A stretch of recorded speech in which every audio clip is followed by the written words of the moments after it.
Good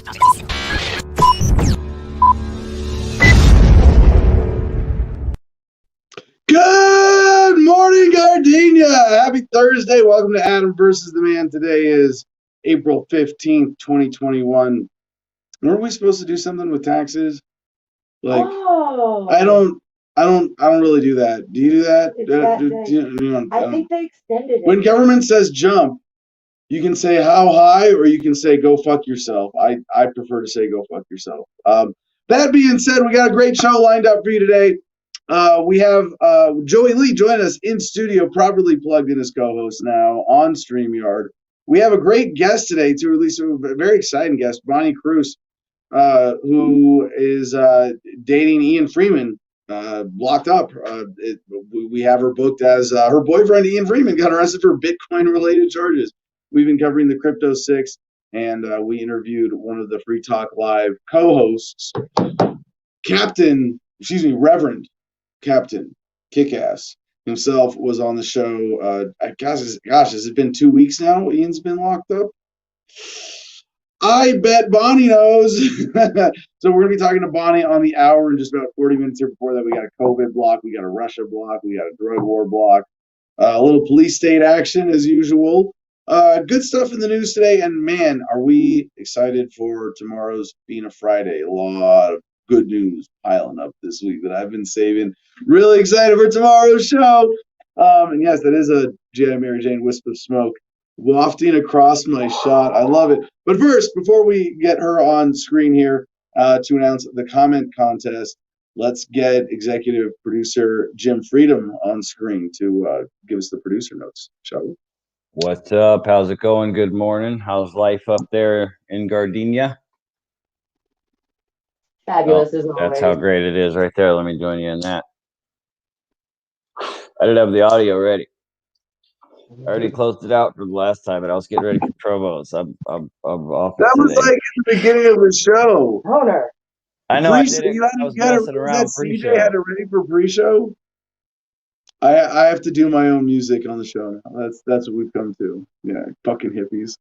All right. Nice shirt, Jim. I like that. We want to hear Jim. Yeah, we need to bring that shirt back. That was our most popular. You gave this to me the very first time I met you in person. At Ernie's. Yeah, exactly. Oh, he's got the smoke weed. Go ahead. You go to 39 seconds. That's where it starts. You can just keep doing the promos. Oh, okay, right on. Well, join us on Telegram. Oh, shit. Sorry. Smoking weed every day. Join us on Telegram, public. That's our public channel. You see at the bottom, t.me/Adam versus the Man. It's a really cool Telegram messenger app that we are working with. G.I. Mary Jane is supposed to come up with a contest today, and whoever wins that contest will win access into the private producers club. If you don't feel like participating in the contest, you can also just buy your way to access. You can go to adamversustheman.com, like you see on the bottom of the screen, and click Patreon. That'll show you all the different ways you can support the show. $1, $5, $10, or $50 a month are the different levels. $10 a month is the sweet spot that gets you access to the Producers Club. And once you have access to the Producers Club and you're a better patron, you can go back to the website, adamversustheman.com, and go through the shop. And while you're shopping through the shop, you get 15% off of everything you see and free shipping. So you can click here to sort by the latest to see all the newest items we've been putting up. Check back frequently because we're always adding stuff. You can get anything with the Adam versus the Man show logo or the Freedom logo. It's awesome stuff. Get yourself, be creative, rep the brand. Freedom is always popular. After that, visit Cigar Federation because we love those guys. You can get 10% off using promo code Adam10 on anything you order here. They got a huge selection of great exotically flavored cigars. So give them a check out, cigarfederation.com. And don't forget to use the promo code Adam10 to get 10% off everything you do. We're going to start today with the Go Green Energy Online guys because that's one of our other promos. This is a great website. It's got great resources to teach you all about solar and wind power. so you can get yourself self-sustained off grid no matter where you are, because we all understand how important that is. So definitely use this website, gogreenenergyonline.com, to get yourself educated on everything you need to solar and wind energy. And lastly, our guest today is going to be talking about the other promo that we do, the crypto6.com. So you're going to get more details on this today and what would actually be happening. I'm sure Bonnie will be able to explain to us what would actually happen if you scan one of these codes and donate one of those cryptos. She'll be able to explain what it's going for and what the situation really is, more details on that. So look forward to that, and prep yourself at thecrypto6.com. There you go. All right, ladies and gentlemen, co-host J. Mary Jane, join us in studio, filling in for Steven Thursdays. Stupid shit people say on the internet with Steven Thursdays, as our co-host team captain is currently incarcerated. And he came out of the backstage. Yeah, Mary Jane's not backstage. Oh, she's not. I am having. Connection issues now. So we're on Verizon here, and it must be that my hotspot is getting throttled. I'm gonna try mine. I'm gonna try. And yeah, we need some 5G. You know, we'll all be we'll all have cancer and brain tumors and shit, but at least we'll be able to talk about it with each other in HD video calls. Okay, well, that gives me the opportunity to do the one promo I forgot, actually, and that's the Instagram. Go to Instagram and type in @theGarden of Freedom into the search bar. That's going to bring you to the official page of Gardenia. You're going to be able to check out all the pictures and all the cool scenery shots and personal shots of Mr. Kokesh enjoying life up there in his homestead and property of Gardenia. So check that out, @theGarden of Freedom on Instagram. Sorry for missing that promo earlier. All right.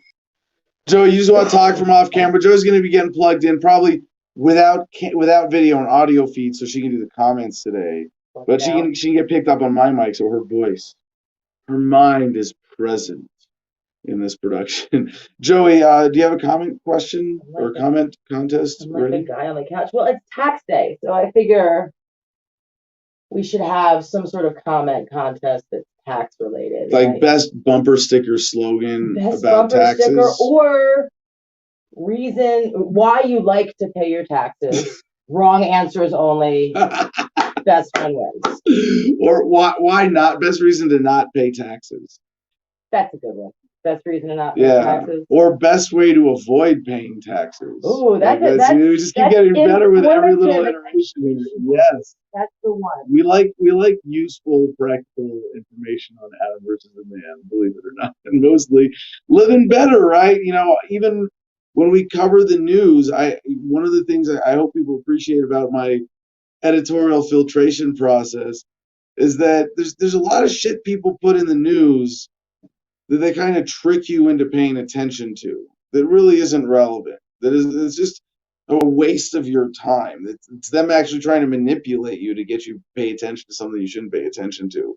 Whereas we try to make sure that everything we cover on Adam versus the Man is at least improving your worldview in such a way that it empowers you to at very least understand the world better, if not live better. So with that, COVID is contained. You have your contest for the day. You can win membership in the Producers Club. And now Joey and I will take our COVID vitamins and get ready to dispense some more misleading medical advice on Thursday's COVID blog.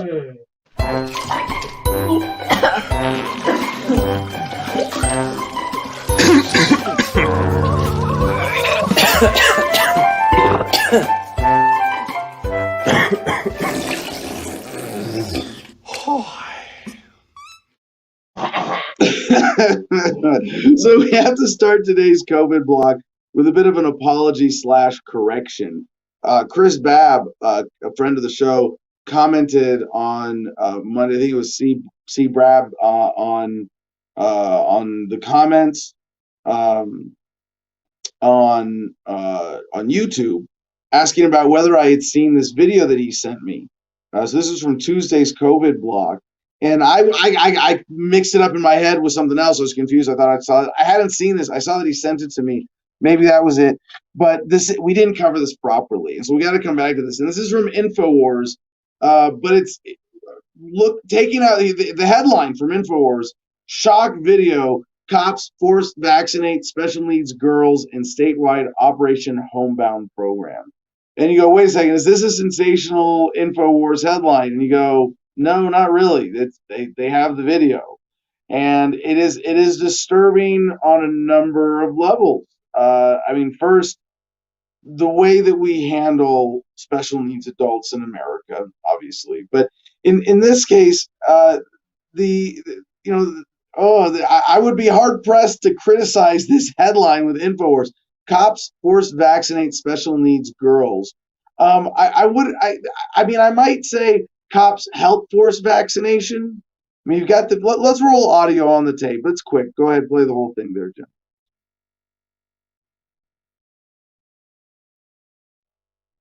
Pulling back up with audio.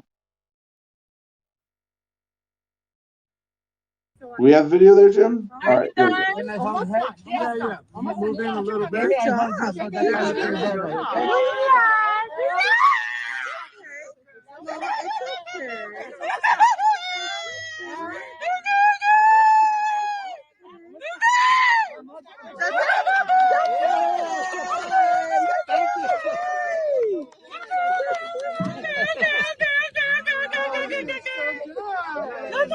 The crazy thing is this is a video released by someone bragging about it. It says patience and kindness and saying SWAT deputies slash paramedics making house calls. Like this is, this great, generous program. And well, I mean, I gotta watch the rest of this because it is disturbing, and you do like because I saw this sensationalistic InfoWars headline. I'm kind of looking at it from that skeptical and defensive authority side first. I'll give you that analysis. We gotta watch this because it is disturbing. There's certain things in this that are so wrong. There's no excuse.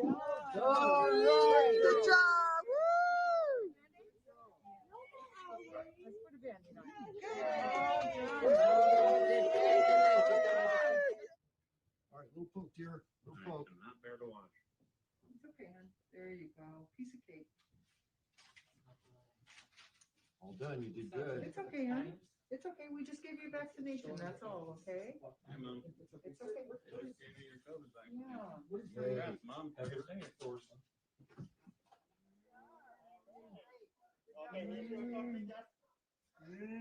Very good. Thank you. Yes, great smile.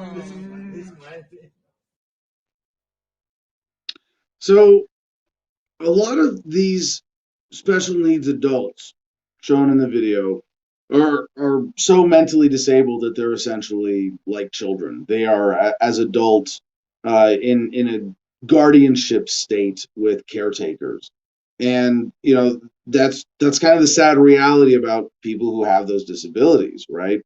And in this sense, the caretakers. I mean, where's the forcing a shot on a child or someone who is disabled or aggressive and otherwise mentally incapacitated, right? Like, a lot of police shootings would be avoided if they could, by drone, forcibly inject, a sedative into someone who's having, a bad, what's the drug? It's another three-letter acronym. You dip cigarettes in it. PCP. Thank you. PCP. Because I had this happen to a friend. He was in DC, bummed a cigarette on the street as he was walking to a convenience store, had a PCP trip, and had a mental breakdown in the store. Okay. And fortunately for him, he wasn't being aggressive to people. He was just being crazy in the store and breaking stuff. But we saw a bunch of cops had to go in and restrain him, and they did a good job. This is DC. They're used to crazy shit like that, but technology would give them a better way. I mean, how much better would it be if they point a gun, shoots a dart, disable someone like that, right? If they're being aggressive, like same way I jokingly advocate for cargo nets. Like, we should want cops to have drones with cargo nets. They point a laser at you and it drops a cargo net on you, and then they don't have to shoot you. They're like, take away all the excuses. I want them to have high-tech, whatever security force we have in the world. I mean, it'd be nice if wars were fought this way too, right? Hey, we're not just going to kill people. We're going to have a knockout contest. Who can knock out the other country's military unconscious to steal their armaments and stuff, and then tie them up naked somewhere and be like, "Ha! We won the war. Nobody has to die." Yeah, that's a great fantasy, right? Okay, so back to the crazy shit in this video. Given that these adults are in guardianship, and someone else is making medical decisions for them, right? Just as with a child, it's not good. And so I'm not defending the decision to give them the vaccine. I still think that's horrible and dumb, right? Like, it's an experimental vaccine. It's a vaccine where the companies have said, got government permission essentially to not be liable for damages caused if people are injured from these vaccines, if they have a negative, side effects, whatever it may be, and they're not that effective. So the decision is horrible, right? Cops going door to door to do this is horrible.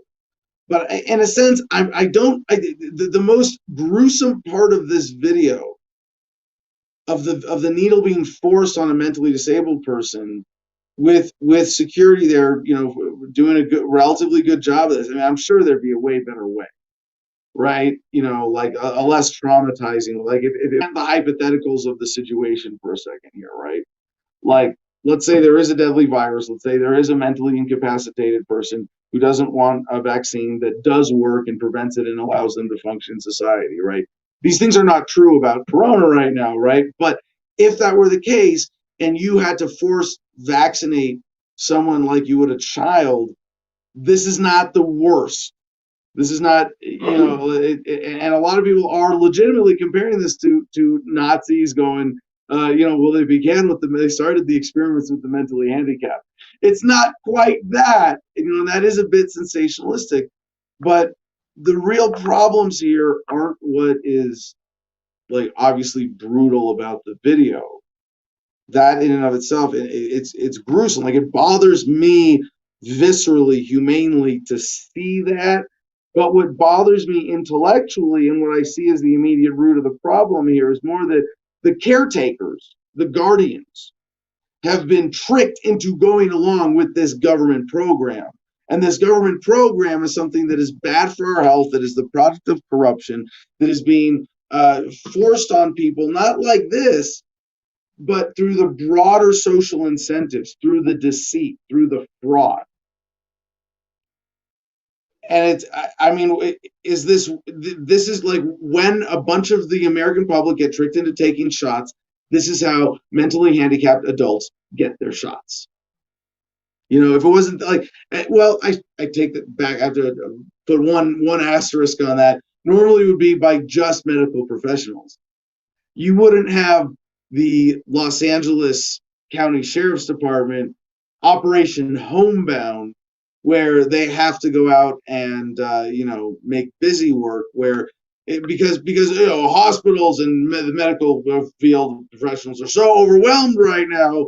We have to have the LA County Sheriff's deputies step in and assist with delivering shots to homebound people who might not be comfortable going into public facilities right now. And this is a whole other tragedy of COVID that makes me all the more sympathetic, because it is the people getting the shots in this video who are the victims here. No doubt about it. But they're victims in a way that is sort of the worst kind. We say, government criminals are worse than, private criminals, because, let's privatize criminality. Shit, as libertarians, let's bottom of the rabbit hole, brutal honesty. Private criminals will rob you and leave you alone. Government criminals will rob you and keep robbing you and fucking you up over and over again because they think it's for your own good. You privatize criminality, crime gets a lot better too, right? So in this case, the victims of the disabled aren't just they're saying they're homebound. Well, everybody's homebound in lockdowns and shutdowns. And I've said this when going out and talking about the medical exemption issue. I feel like I'm white knighting a little bit for disabled people in doing this, but I've never talked about it on the show, I don't think. But when, some of the conversations I had in just sort of retail situations with masks is, like, well, I might put it on and say, well, hey, do you respect medical exemptions for people who have, like, I have a medical exemption because I claim it. And, if you ask, I'm going to say HIPAA privacy, you don't get to ask. You can't make me wear a mask here. You have to, if you're a public business under the law, you have to accommodate me at least with curbside service if that's appropriate. And I never get to the point of using government to manipulate someone's private property. That's definitely contributing to the problem. But I think about the people who have real medical issues for whom wearing a mask is a real problem. And it's not, oh, you have asthma, you can't, all right, tough shit. You can't be in extended periods, or you're going to be light, you're going to, whatever, you're going to manage a mask, or you, whatever, like asthma, unless you're a real severe asthmatic who's, got a problem. Like, that's not who we're talking about here. We're talking about like the super autistic, mentally disabled people who can't have something on their face without freaking out. Like, that's a problem. We got a comment here: healthy disrespect for authority. Also, if you're artistic, those masks can be terrifying. Yeah. And so there's a whole, like, part of society that often people that just want to ignore, of mentally disabled people, of parents with children who are mentally disabled, or not even mentally disabled, just have behavioral issues. If your kid has, and the masks for kids is a whole other levels of, so many other levels of fucked up. But there's aside from the people who are just suckers for the fear, and I don't have a lot of sympathy for them, but they are making it easier for this class of disabled people and to be further shut out from society. Why are these people homebound? There's no reason. Well, because when people are sensitive about COVID, you can't have someone spazzing out in public without everybody else spazzing out now. So spazzes, the mentally disabled people who have, I hate to use a crude vernacular, but people have spastic issues. They have spastic behavioral issues, right? Like you see, like those people in the video. We need to make an effort to welcome them in public, not make them homebound and then force inject them with a vaccine that you shouldn't be taking anyway.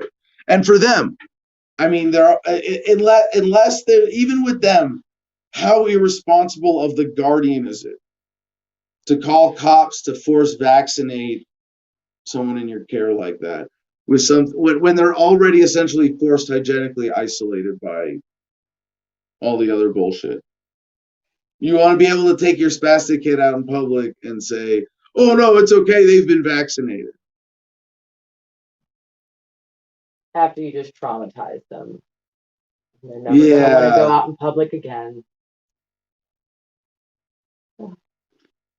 Well, there is one good thing out of this. A lesson for the victims: not trusting people in uniform. All right, DNYUZ with a kind of no shitter headline. This is like right next to 100% of people with COVID who shoot themselves in the face will die. Regular exercise may help protect against severe COVID. What? Yeah, this is a headline, and you know what? I hate to, because this is kind of like unfit shaming. I want to be encouraging of people to live their best lives and be healthy.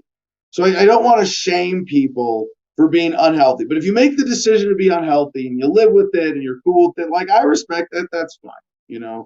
I disagree if you say, like, hey, I'm going to die of cancer in 5 years. I want to get fat for the last 5 years of my life. Enjoy. Like, I'm not here to shame you for personal decisions.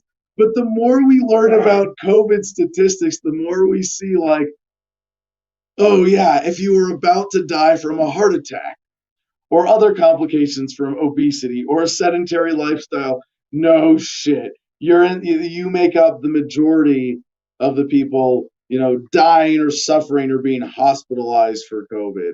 And it makes it a lot harder to feel sorry and a lot harder to just go along with the bullshit victim narrative or, whatever it is. We're wearing masks to protect each other. No, I'm working out and I'm taking care of myself because I care about my health. And if you're saying that you don't care about your health enough to work out, don't force your bad decisions on other people. Like that's the thing is, a lot of this being about controlling others.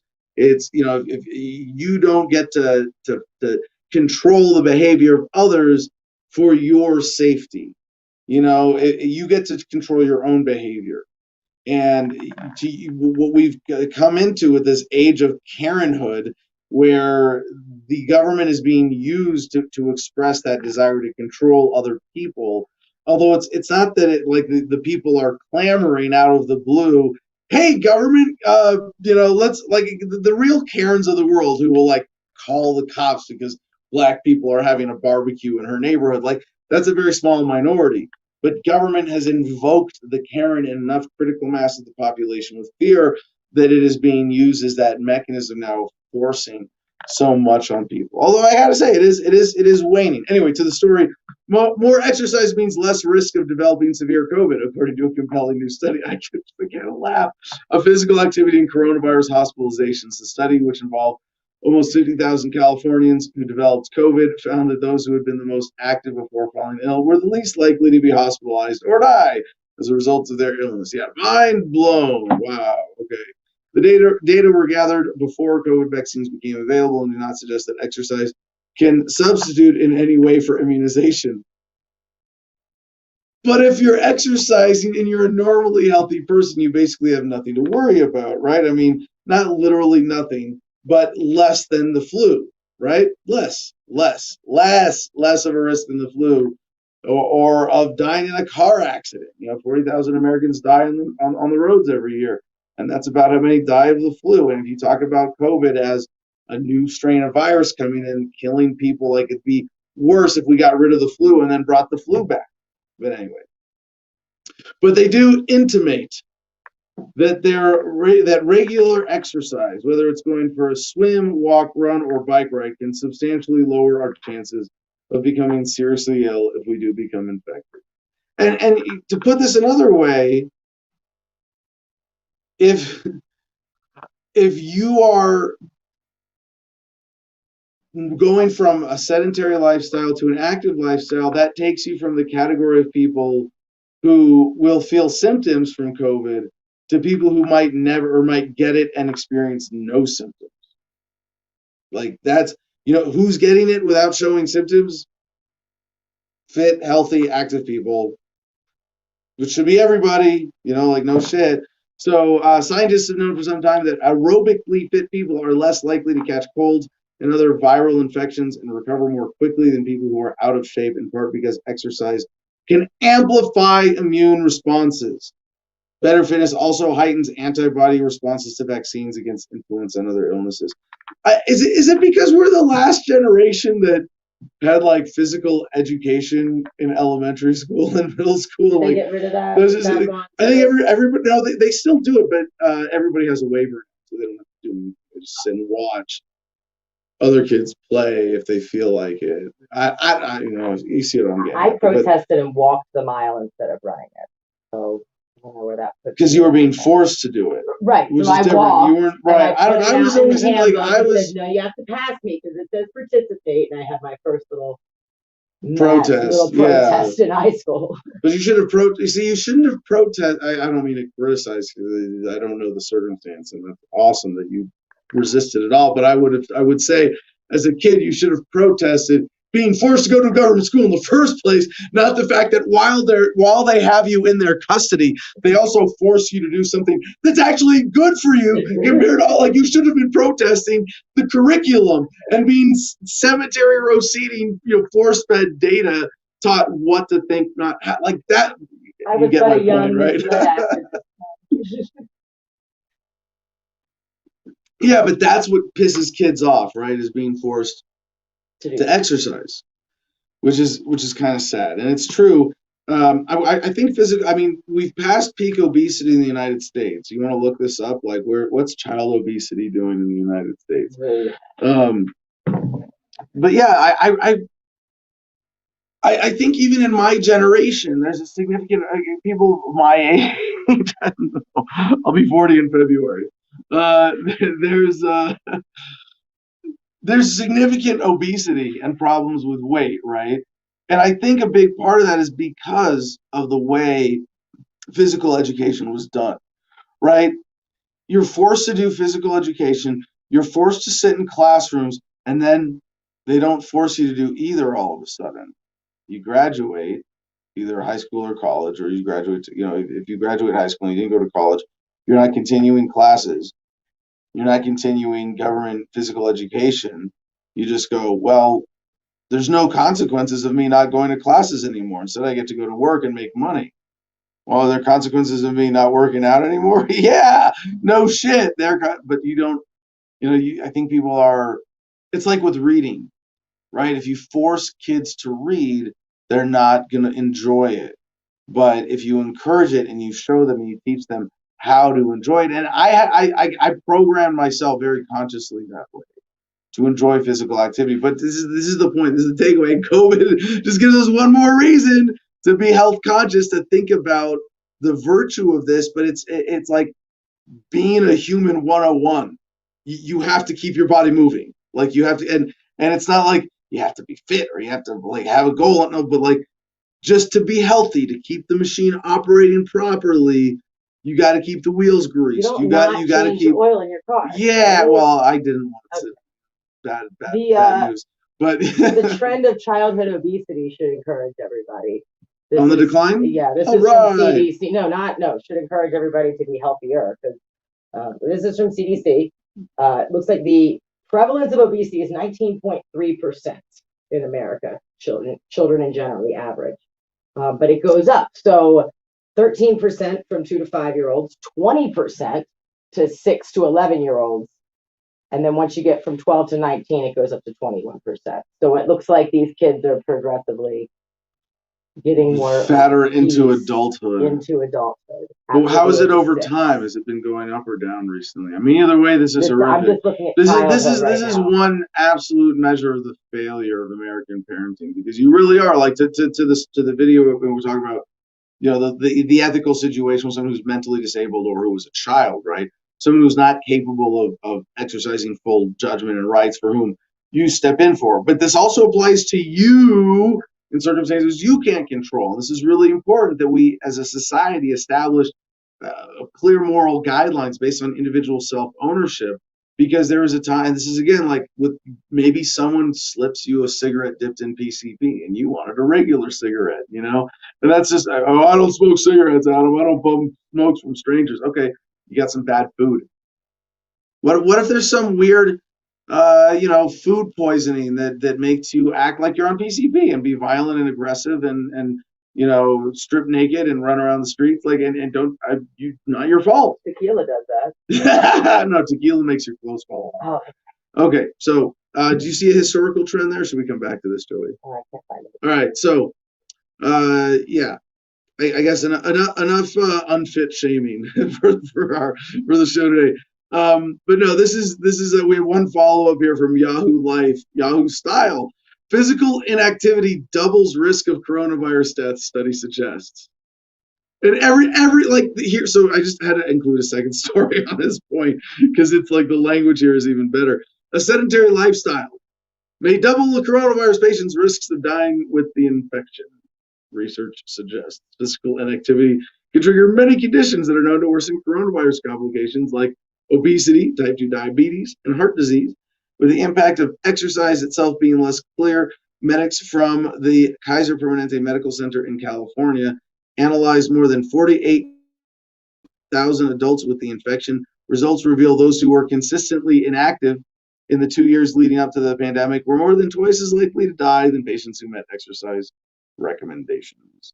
And there is a problem with recommendations, and authorities say 30 hours or 30 minutes 3 times a week. And it's like, no, know your body. And when I used to give a lot more health advice on this, maybe it's because I used to wear tank tops on the air, but no, I like when I was playing rugby in college, I was always leading a team with me, lifting and doing expert cardio and agility training outside practice, studying physiology, bodybuilding, strength, athletic training, all of that. The whole lifestyle. And yeah, right. But I was and even since then, I've always enjoyed when we met and were first on the road and going to Anytime Fitness a lot, you already knew what you were doing.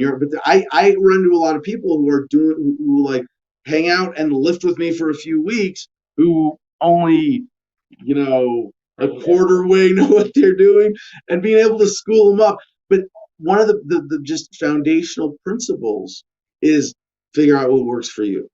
Here are guidelines, and that's it. Recommendations, and at least the government is calling them recommend. The government isn't calling them mandates yet. You will exercise 30 minutes a day, 5 times a week. I don't know what. So I don't know what authoritarian accent that was. That was like 5 fucked up together. It's the bulk of authoritarianism. My authoritarian. No, I want it's make them remember why they need us. So I didn't get active in my life until people stopped telling me to be active. It was at my own pace when school got off my back and family got off my back, and I was sitting on the couch one day and I was like, I'm pretty fucking bored. I might want to get up and get active and go hike. Yeah. And that was that. This is a big sidebar on COVID, but I think it's an important one, right?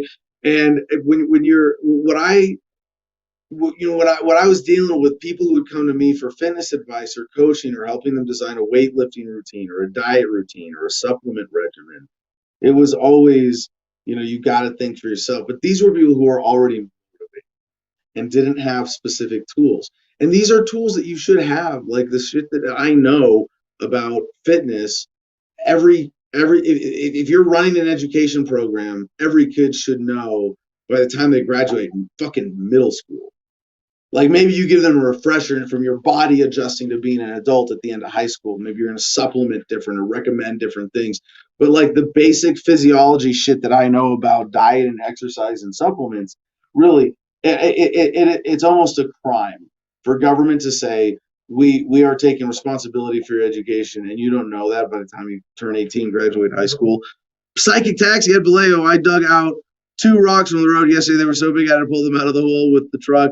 No lack of exercise off grid. And that's, engineering. So for me, when I'm on the road, like I've programmed myself to love going to the gym. Like, and I shouldn't say program. It's just natural. Like I learned it. Like, if you condition yourself or recognize that you've been conditioned by authorities to think of working out. If you grew up with this kind of school dominated exercise regimen, that's you're working out as a chore or responsibility or work as opposed to something that you're doing out of love for yourself and enjoyment of the activity, you have to deprogram or reprogram. And so I've specifically programmed myself to enjoy like a very specific gym routine of meditation and body connection. I start with stretching, and I do, body part split exercises with weights, and then, cool down stretching. And, to me, it's a whole complete routine. And when I'm off grid, it's like, I don't even have to think about that. It's like, I've built it into my lifestyle. I have a pile of weights, and it's just every few days. Hey, oh yeah, plenty. Okay. Oh no, I've been lazy because it's been like the most I've used these weights actually is out during the winter in the snow. And I'll put on boots and snow gear and go lift weights outside because it's too nasty to go like do construction work or homesteading work or stuff like that. Anyway, let's skim through these COVID headlines so we can get to our guest reasonably on time here today, checking with the Producers Club. Well, the guest is already backstage. Should we just take a break on the COVID block and go to the guest right away? Let's do that. All right. If she's ready. Ladies and gentlemen, joining us today is Bonnie Cruz. Bonnie Cruz joins us today from Keene, New Hampshire. Her boyfriend, Ian Freeman, was arrested for Bitcoin-related charges just a couple weeks ago. We've been sharing their story as best we can. I'm excited to get new insight on it from Bonnie today. The website, thecrypto6.com, we've been sharing every day on the show since then. Ian Freeman is a true legend in liberty activism and fighting the injustice of the state. And it is no surprise that he has been targeted and is being denied bail right now. So without further ado, Bonnie, welcome to Adam versus the Man. Thank you so much for joining us.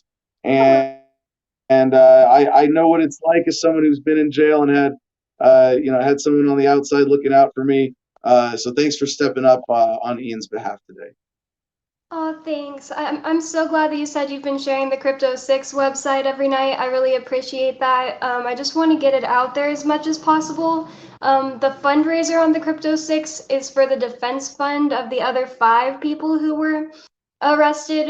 There was a grandma who had her house FBI raided in the middle of the night, and me and Ian's house, and the house that's connected next door because it's a duplex where nobody lived, and a 23-year-old couple and Aria DiMezzo. All of their houses were raided in the middle of the night, and they all need lawyers that aren't public defenders. Ian is the only one that had like a lawyer on retainer. Oh, that's excellent. So, but Ian is also the only one being denied bail right now, correct? Yeah, so with nobody, he's still in jail, and I think that he had a bad public defender that advised Hold on, him just to. for people who aren't familiar with the case, I can't let you gloss over the language there because you said with nobody, Yeah, right? sorry. So, Uh, so nobody, formerly known as Rich Paul, has also been denied bail. Is that correct? And the two of them are together. Is that what you said? Yes, there's 6 Okay. people that were arrested, and nobody, his name is legally nobody because he ran for governor under Vote for Nobody. He's Yeah. also in jail right now too. Everyone else is out on bail. Okay. All right. That's good to know. And I guess before we get any further, the crypto6.com, what can you tell people to encourage to donate about how that's being handled and who's processing funds and what exactly the goals are with this Well, for making sure that these other 5 defendants are properly represented? Well, the main people taking care of the funds are Mark Edge, he's the second founder of Free Talk Live with Ian. And the reason that you should want to go there and donate is if you have any cryptocurrency or if you're interested in cryptocurrency or you believe it's the future, this case could impact cryptocurrency for like the entire world. It's going to determine like how the United States defines cryptocurrency. Yes, it is. It is absolutely one of those sort of cutting edge cases that is going to set a precedent for a long time. And I want to say, shout out to Mark Edge, co-host, co-founder, everything right alongside Ian along the years with Free Talk Live. Someone who has impeccable integrity, reliability, and a reputation in our movement. And it makes me want to say they kind of screwed up. They should have gotten him too on something. But you guys have way too many friends. These 6 and Ian really has an amazing network behind him, and Yeah. he's as scary as it may be that he is facing potentially significant time here, and I'll ask you to get into that as well. That he really does have a great support network behind him, and I have no doubt that we will be able to raise the appropriate fight to do this properly. But before we get into that and the legal circumstances, you shared a few things that we didn't get in the original story. We interviewed Reverend Captain Kickass right after the arrests and the raids, but even he was kind of short on details. So, is there anything else aside from that summary you gave us that has come out in the last couple of weeks that we need to know about the circumstances of the arrests? Well, I was there when Ian got arrested. I mean, I live at the studio and the house. We live in the same place that we record Free Talk Live, and so they came at 6 a.m. and we were all asleep, and they had knocked in our windows and our door with a bearcat, and well, I don't know. Are you asking about the day of? Well, anything else that you think is appropriate to share? I mean, tell us your story of your experience through the raid to start. Yeah, so they kicked in the windows and the doors, and I just kind of sleepwalked, holding my chihuahua, into the hallway outside our bedroom, and like I could see down the stairs. There was a man with a gun pointing his gun into the window, and he was saying this is the FBI, and he told me to put my dog down. So I put my dog down, and he ran out the door. They made me and Ian go outside. They made me walk barefoot through glass and put on shoes that had glass in them, even though I told them they had glass in them. But anyways, they had me handcuffed for like an hour and a half. And one thing that sucks is the whole time I was handcuffed. Well, actually, there's kind of a silver lining. The whole time I was handcuffed, I was thinking like, okay, what do you do when you encounter the cops? And I was like, don't talk to them and record them. But I was like, wow, I can't record them because I'm handcuffed outside and my phone's inside. But little did I know, what we have a Telegram group and people had already been alerted, and somebody was there 5 minutes after 6 recording. So that's really cool. I love Keen the activism response team, right? Yes. So, then that's the last time I saw Ian, and they took him to jail, and they denied him bail, saying that he could be a flight risk because he has no connections to New Hampshire, which I can't even understand. Like, he doesn't ever want to leave New Hampshire. All right, well, hold on. First question then about the legal circumstances. And interestingly enough, we have a member of our team, Stephen McClure, fighting bail under similar overall legal circumstances. Nothing crypto related though. Church civil disobedience in Georgia going back a year for when church was banned due to COVID.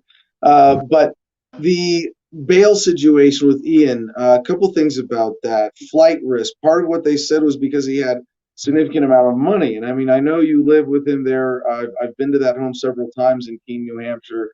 Pretty modest digs. It's just enough to get the job done and be comfortable there. Nothing extravagant. And one of the charges against him was based on having run an exchange that over 5 or 6 years had moved $10 million. And you think even if he's collecting 1% commission on that, that's only $100,000 divided by 6 people over 5 years. It's not a big business. This isn't a lot of income. I'm glad you brought that up because one of our friends that owns a computer company keeps pointing out, like, the media wants you to think that's just so much money, and like the fact that he had, like, this is public record, so I don't feel bad saying it, like the fact that he had like $100,000 in a safe, and like a normie, like my parents are like, why would he have that much money? Like, it makes them think it's something bad. But for a business, that's not a lot of money, for one thing. And for another thing, Ian doesn't have any money. His church has money. He basically has taken an oath of poverty like nobody, and they're ministers of their churches, and everything they do, like everything goes back into ministering. Like, if he has to buy a new computer for Free Talk Live, well, Free Talk Live is ministry. And, like, they're constantly preaching, like they're actual ministers, and they have real churches. It's not. That's one of the things. And for people who are skeptical about the church element of this, would say, oh, they're just using the legal loophole of the church. Well, in a sense, it is their religion to do activism, to fight injustice. That is what motivates them. And their vow of poverty is a very serious thing to them. And, I have in similar ways had that attitude at different times in my activism, like, no, I'll sleep on couches, I'll live out of my car, because standing up to the war in Iraq is more important right now. And what they have done is a really beautiful, admirable thing in sort of institutionalizing that and codifying that. It's unfortunate that we live in a statist world where they have to have the official legal entity of the church. But you're right to point out that separation. And as you said, for normies, they see $100,000 in cash and they go, is this the tip of the iceberg, or is this the iceberg? And if this is, and what you're saying is that for Ian Freeman, this is in the church, this is, when you're running an exchange, having cash on hand, when that's your business, that's like, a contractor having a pickup truck and equipment worth $100,000. If you're running an exchange, your nut, is that $100,000 by which you're able to exchange. That's the iceberg. The tip is the small income that's added up, over the years that you're able to take in commission moving that, and it's not that significant. But the other thing you mentioned, they're saying he doesn't have ties to the community. I mean, this is the guy who like is the anchor of the New Hampshire Free State Project. He is the centerpiece of the Keene activism community. Not only that, but his business being based there, and his co-hosts, and his home, his relationship with you, puts him at the center of the libertarian media universe, where Free Talk Live is an enduring staple. I mean, to say that he's a flight risk, that's a reason to deny him bail is absurd. And I'm sure that he's got representation attempting to negotiate and make this case, but that he can't be released even with an ankle monitor. That the government is saying we can't keep track of you. We're that incompetent. Is just an admission of ineptitude. But is there anything else you can say to speak to that, or his bail situation, if he's going to get another hearing on that and be able to make this case with the judge?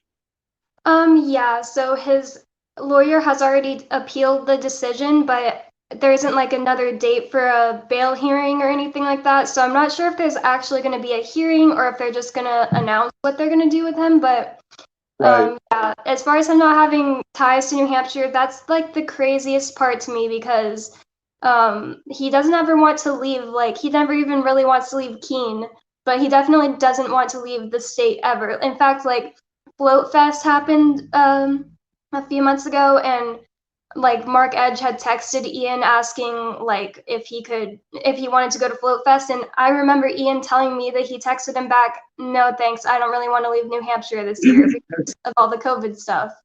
And also another thing is me, like I'm his girlfriend and he really loves me and he doesn't want to just leave me and I don't have a passport and he's not just going to run away. He wants to fight this is actually the thing. Like he wants to fight this because he didn't do anything wrong. Yeah. Well, it's unfortunate, although predictable, that he has to fight a bail bond situation. Is it bail or bond? What's the actual legal process in New Hampshire? Bail, because he had a bail hearing, so yeah. Okay. So it's bail. It's really to set an amount of a financial security to secure him, or to provide that incentive for someone, to keep him here. It should be relatively easy to negotiate. How's he doing? I mean, it's been over 2 weeks now, right? It's been a month tomorrow, and Oh, wow. every time I talk to him on the phone, he sounds great. Like he's just a really positive person, and everybody like who knows him will say like it's almost infuriating how positive he's being, but not to me. I'm happy that it's not that. No, I can relate to that when I was locked up, and for just I hope he does better than I do with the gun charges, because in that case I was denied bail and I was sort of bullied into a corner to take a plea deal, and they can do that if they've convinced a judge that you're a danger or a flight risk. And in my case, because it was firearms related, despite having never committed a crime with a victim except in the military, that made me a threat. And Ian is not only I mean, I don't know if he's involved with any. I know he's absolutely pro firearms rights, but I've never seen him directly involved. And he is the most committed to the NAP non-aggression principle person that I know, not only in his life and in his actions and his activism, but in his words and in his demeanor, to truly reflect that in a way that, I mean, it's appropriate for him to say, and nobody to say at a spiritual level, really. So, Bonnie, what else before we get to the bigger implications of this? What else? I mean, what happened to you after the raid? I mean, they uncuff you, and you walk back into a house with broken windows and go, "Fuck, I got to rethink my daily life from the ground up now." So after like an hour and a half, they uncuffed me. And they told me they would bring me inside because, well, at the beginning of the raid, I was naked, and actually, they were trying to make me go outside naked in 20-degree weather, but Ian, literally, like, with his arms crossed, was like, "Listen, she's naked. What are we gonna do about this?" And I was just standing there, like, with my arms up because there was a gun. But, like, they let me put a robe on, and I had that robe on, and I was handcuffed for, like, an hour and a half outside, and then, the head FBI lady, I don't know her name, she came up to me holding my dog because the whole time I was just freaking out that my dog was going to get hit by a car or something. Like, he doesn't go outside without a leash. He's a Chihuahua. He's really, really bad. Yeah, right. She came up to me holding him, and she was asking me all these questions, and they were just really crazy questions I couldn't even answer. And yeah, they told me after like an hour and a half that they put my dog in the car. Questions? I want to know what kind of questions. They said, so they asked me which one is my boyfriend, and I told them Ian. And then they said, so you go to Aria's house a lot, talking about Aria DiMezzo. And I was like, what? No, I've never even been to her house, just because I've never been to her house. And just went like, yeah, you guys go to the Mighty Moose Mart a lot, right? And that's a convenience store that's next door to Aria's house. And it also has the Bitcoin Embassy in it, which is the Shire Right. Free Church donated the building to the Bitcoin Embassy, it's also outreach for Bitcoin, crypto. And I was just like, what do you mean? Like, a lot of people go there. It's a convenience store. So, and then she stopped asking me questions and walked away with my dog. She put him in a different car for some reason. And then after like an hour, they let me go inside. They asked me if I wanted to chat anymore, and I told them no. They let me get dressed and leave, but they had to keep raiding for like 4 or 5 more hours. And I didn't have a phone. I just moved to Keene in January. So they let me take my dog and drive away. But I didn't even know what to do. I just drove away and sat in a parking lot for a while until I happened to see my neighbor. Then we went to the jail to see if Ian was there, and he wasn't. And eventually they let us come back. And yeah, my house, all the windows are broken. Well, not all the windows, but like 2 huge windows with old glass that is very dangerous. Like, it's not just, like the new glass that breaks into pieces. The front door was broken, but we had people fix it. Well, we had people get it stable the day of and fixed it like the week of. We have, so many friends that were here volunteering. Somebody from thinkpenguin.com gave me the phone I'm using right now because the FBI still has my phone stolen.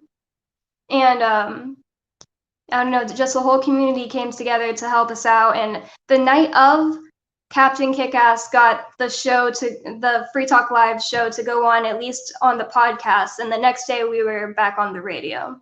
Yeah. Yeah. No, I mean, a really amazing story. And if Ian wins the bail fight, then he's going to have a lot of fun with this. If he has to fight this from in jail, I mean, it's going to be a pain in the ass, and who knows how long he's going to be incarcerated, and that would be really unfortunate. But I mean, he's the kind of guy who will take this all the way and will persist. And I think even just whole like breaking windows unnecessary. I don't know. They always have the excuse, well, we can't let her go upstairs and put a robe on because she might flush evidence down the toilet. Like it's that kind of stuff. But that you got treated that way isn't surprising. The questions, though, it sounds like the FBI agent was making an effort to entrap you. Was she wearing a body cam? I don't know if she was wearing a body cam. I can hardly remember some things, like the officer that brought me into my house and waited for another female officer to come in to let me get dressed and stuff. I can't even remember like what agency he was from. Like it was all so like traumatizing, and it happened so fast. And I wear glasses like to see far away, and like I just felt completely like I had all my senses taken away. They took my phone, and it was dark outside and cold, and it was just really hard to remember a lot of stuff. Like, I don't know that lady's name or anything. No, I mean it's designed that way. Like it's like getting black bagged. It's interesting that you compare it to, you put in those terms that right away make me think it's like, yeah, having a hood put over your head, and Yeah. you don't know what's going on. So yeah, really unfortunate circumstances, and I think you're very lucky to have gotten through something like this and experienced and endured such a challenging experience without serious injury. I mean, your health is intact. A lot of challenges, but same with Ian. Your dog didn't get shot, like that. Exactly. I mean, like as soon as you come out and confront cops with a dog in your hand, and they say, "Put down the dog," you're like, no, hell no." Like so that you ended up sort of having to comply with that is scary on a whole other level. But when you come out of this, it's sort of a that which doesn't kill you effect, I think, and to see you and Ian and Nobody and the Six and the whole network and community behind them coming together out of this. If we don't lose Ian's time in the freeish world that is the United Soviet States of America, this could be a real huge win and an opportunity to push back against the state. So, I don't know how excuse me, how you can speak to this, bigger issue that Ian would be fighting, but obviously, if you're with Ian, he appreciates someone in his life who understands and appreciates his religious activism orientation. So, what do you hope to see come out of this pushing back in terms of this being a landmark or precedent-setting case? Well, what I really hope is just for all the charges to be dropped because they're ridiculous. But I feel like that's probably not going to happen. But I don't really know exactly what to say that I hope for, like, the trial, because if there's a trial, because I don't really completely understand what the charges even are. Like, I don't ask Ian anything about, like, any type of business he does. Like, our day-to-day life before the raid was just like activism and cryptocurrency meetups and stuff like that. Like, we didn't ever talk about like cryptocurrency, like what he does with it or anything. So honestly, I'd be the last person to be able to, like, need to be asked about that. Yeah, so I don't know. Well, what do you think he would say about the importance of this case? Actually, I think that he would probably say that cryptocurrency is speech and not like an asset. That's what the government is trying to claim, is that it's an asset, and it's actually speech because it's code. That's a very important distinction, and I'm not so hopeful that this case will fully set the precedent establishing that, but it may be an important way to push back against all the reasons that the state has to encroach upon crypto freedom. And that, one of the things I really respect about Ian is how he doesn't shy away from making the very clear ethical answer, even when it's a hard one. And in this case, the answer ethically to the question of crypto, how should government or how should society look at crypto, is that yes, it's you're communicating digitally, and we're assigning value outside of that to that communication, but that's all it is, and it has to be respected as such, absolutely the same as we do freedom of speech. And so, Bonnie, you have you been able to speak to him yourself, I guess, regularly from is it Cheshire County or what is it, the Keene spiritual activist spiritual retreat that he's being housed at? I got that from him. See, when I went to Keene years ago, I heard him refer to the what is it, the county jail in Keene? Yeah. He called it the Keene Activist Spiritual Retreat Center, and so I started calling all of my arrests, government sponsored, taxpayer funded spiritual retreats. I love that. Yeah.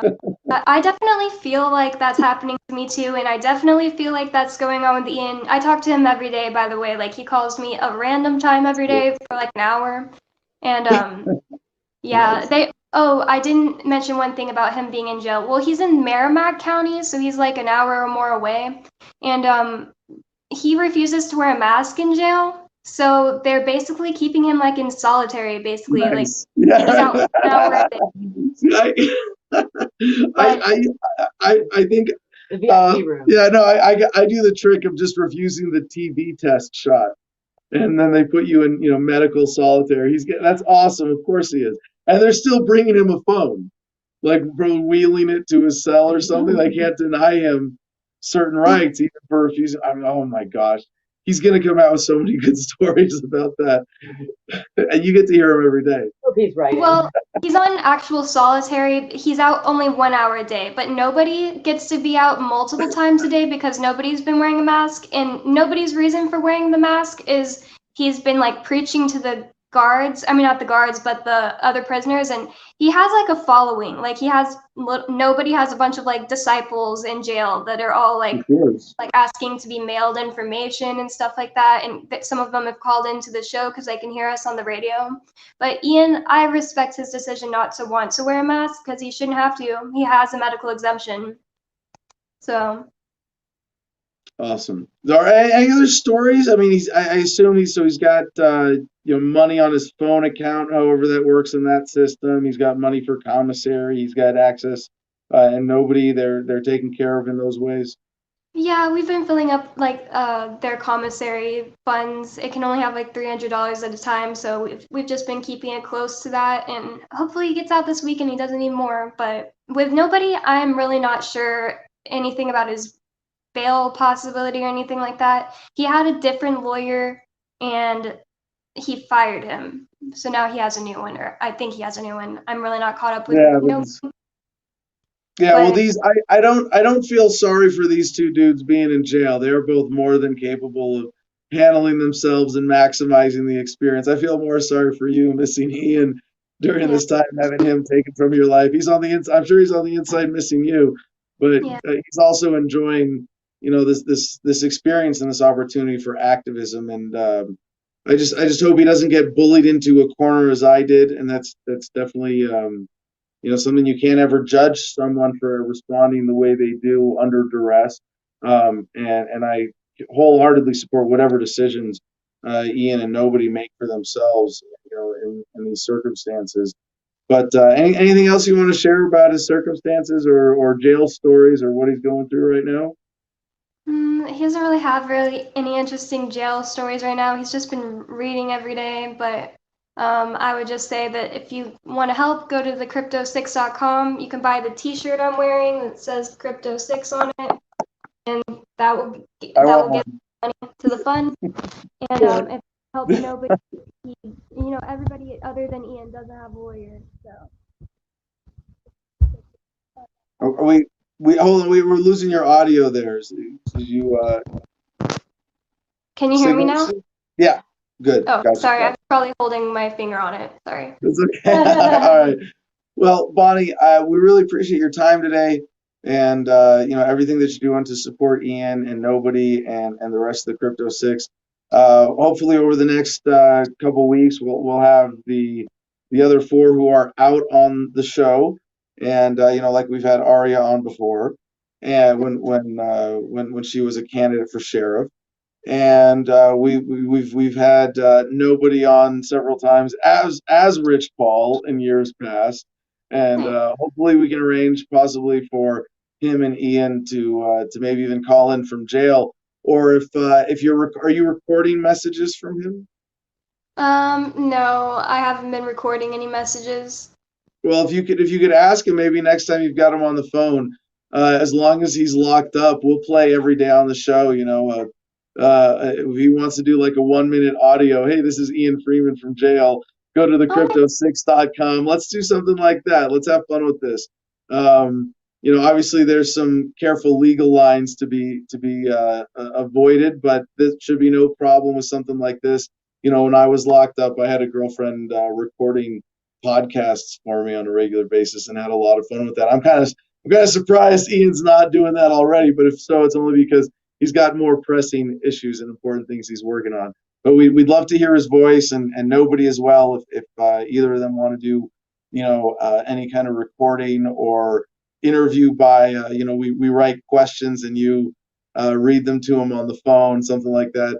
We'd love to get their voices out directly and see how we can turn this disturbing episode, this traumatizing raid that was obviously set up as punishment. This wasn't, hey, let's neatly respect them and catch them and isolate them from their hard drives and confiscate. It was done in a deliberately sloppy way to be traumatizing, to be a part of the punishment here, to send a message. And given the recorded nature of all of this, I think you have an incredible opportunity. And even in your victimization here, Bonnie, to turn this into a big win for freedom. So anything we can do to help with the Adam versus the Man team, of course, we're at your service. And I think Ian and nobody and Aria at least know that already as well. So Bonnie, before you go, any last thoughts? Anything else you can share with our audience? So yeah, if you want to listen to us talk about this every night, we're on Free Talk Live talking about it. And if you go to the website, you can listen to the episode on the 16th where I talked in detail about exactly what happened to me. I mean, there was 19 other places raided. There was a grandma raided at 6 a.m. and she said she told me she'll never be the same. These are such white collar crimes. If they are crimes, I don't think they're crimes. But there's just no reason to break in people's windows and stuff like that for this, especially when the house got raided in 2016 and they knocked on the door and they answered. So Yeah. Ugh. So yeah, just keep in touch if you want to ask me anything to ask Ian. I'll totally do that. I'll ask him if he wants to do that and record him. Awesome. Let's do it. Thank you so much, Bonnie. We'll be in touch. Thank you. All right. That was fun. But man, after hearing some of the details of that story now, Ugh. I think I need some more COVID vitamins before we get back to our COVID blog. A little nauseous after that. Yeah. Yeah. Mm. Ugh. And it's so commonplace in this country, the breaking down of windows over victimless crime. This one's for you, Ian. And oh wait, hold on. This one's for you, nobody.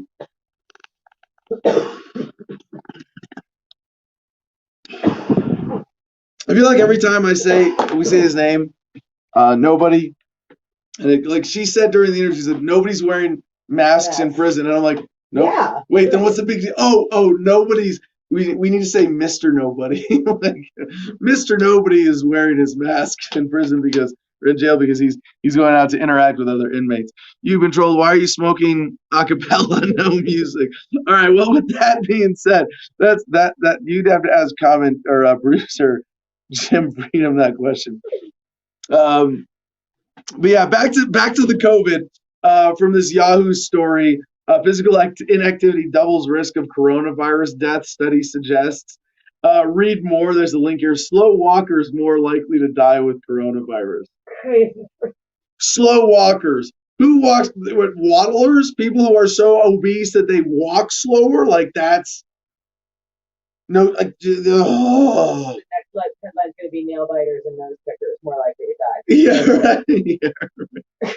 No, it's butthole lickers. Remember New York City, when they released their guidelines, this was early last year. I remember making fun of this.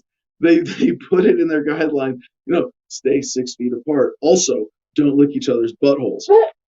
Thanks for reminding everybody. Yeah. That's a way to do it. They were seriously directly in text addressing that because it's a vector of COVID transmission. Cut down my daily butthole lickage. All right, so there's been a lot of bullshit back and forth on the internet about comparing what's going on with COVID to Hitler and Holocaust shit. But here we have, but if Jews do it, it's okay, right? I'm Jewish, so I can compare the Holocaust to COVID, and then it's cool, right? Yeah, no. But here we have something a little more direct for a relationship between the Holocaust and COVID lockdowns. Studyfinds.org researchers discover COVID-19 lockdowns bring back unpleasant memories for Holocaust survivors. Whoops, shit. Science is now comparing Holocaust to the traumatizing long periods of isolation and separation from family members associated with COVID. And what they figured out is that they looked at people who had, to determine the effects of Holocaust-related trauma on people's ability to cope with the COVID-19 pandemic. Study authors interviewed 127 Holocaust survivors and Jews of European descent that did not go through the Holocaust. They conducted the interviews when Israel was ending its first lockdown period between April and June of last year. Survey revealed levels of PTSD and loneliness much higher in Holocaust survivors. Yeah. So all you COVIDiots are fucking with Holocaust survivors. Knock it off. If you needed one more reason, yes, we can properly invoke Hitler and the Holocaust to justify our political positions today. The Wall Street Journal, fake COVID-19 certificates hit airlines, which now have to police them, and I love this. I think that they just fucked up. But eventually, with the whole vaccine tracking thing, right? Because they started getting vaccines out before they had a national digital database that everyone was hooked up to by ID verification that could say, okay, we got your driver's license scanned, you're in the digital database. you've got the COVID vaccine, this state, then and we can track it because they're capable of doing that. If the conspiracy people were, conspirators, were looking forward better in this. I mean, I'm trying to give them advice on how to better fuck over the people of the world. I really shouldn't do this, but they could have set this up months in advance, and instead now they've got this haphazard program where a lot of people have just little cards. It's super fucking easy to fake, and at some point they're gonna institute perhaps this digital tracking system. And we're going to come back to this with the passports theme for today's show, but eventually the immunization or the vaccine will be so cheap and readily. Oh, you know what? We can't find your records, sir. You're just going to have to get another shot today. That's going to be the thing, and it's not going to matter that you had. Oh no, we have right here at the airport. Just like, you had to go buy a lock to transport your gun and your checked bags. It was complying with blah, blah, blah. Well, now you just go back to the TSA checkpoint. You don't even have to leave the secure area, sir, but you just go back to the TSA checkpoint and the TSA medics will give you a new jab and we'll get you on the database and we'll scan you. It'll be, because it'll be that easy to give someone the jab or a jab again. Hopefully by then it's a little safer. So they're still, slowly able to herd us all over the cliff here.